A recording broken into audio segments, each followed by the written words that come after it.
Hello friends, welcome to Rishi's thriller series. Sir, किसी ने body के हाथ, पैर और सर सब काट दिया है, सिर्फ एक धड़ है। बॉडी तो सड़ गई है। क्या लगता है गार्गी? पूरी बॉडी में खून का एक कतरा तक नहीं है। ऐसा लग रहा है जैसे किसी ने इसका पूरा खून निचोड़ लिया हो। डॉक्टर गार्गी, तुम्हें अगर किसी सीनियर फोरेंसिक एक्सपर्ट की मदद चाहिए तो बता दो। मैं जानता हूँ सर, एक ऐसे इंसान को जो सीआईडी और फोरेंसिक दोनों का प्रेशर झेल सकता है। कौन? डॉक्टर तारिका सर। हेलो तारिका जी, किस बात पे आप नाराज हैं? तुमने कभी भी कुछ भी समझने की कोशिश की अभिजीत? सीआईडी छोड़ के जब आप चली गई थी तो ऐसे ही फैसला सुना दिया था आपने।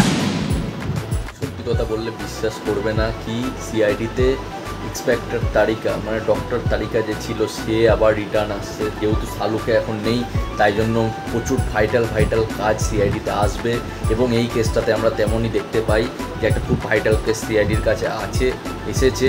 তা ওইটাকে যে ডক্টর আছে এখন, ঠিক আছে, সে সলভ করতে পারছে না, তাই জন্য ডক্টর তারিকার এন্ট্রি ভাই দেখানো যাচ্ছে টিজারের মধ্যে। এটা দেখে খুব মনটা জুড়ে যাচ্ছে এবং দেখেও খুব ভালো লাগছে যে ডক্টর তারিকা আবার ফেরত আসছে এবং অভিজিতের সাথে যে কেমিস্ট্রি ছিল সেই কেমিস্ট্রিটা আমরা আবার একটু করে হাসি মজার মাধ্যমে দেখতে পারবো।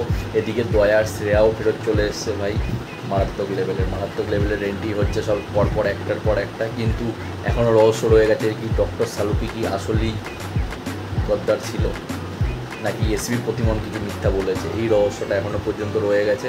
খুব তাড়াতাড়ি আমরা জানতে পারবো, দেখতে পারবো, দেখা যাক কী হয়। এবং তোমরা কি বাংলা ভাষায় ভিডিওটা পছন্দ করো না হিন্দি ভাষায় নিচে কমেন্ট করে অবশ্যই বলবে।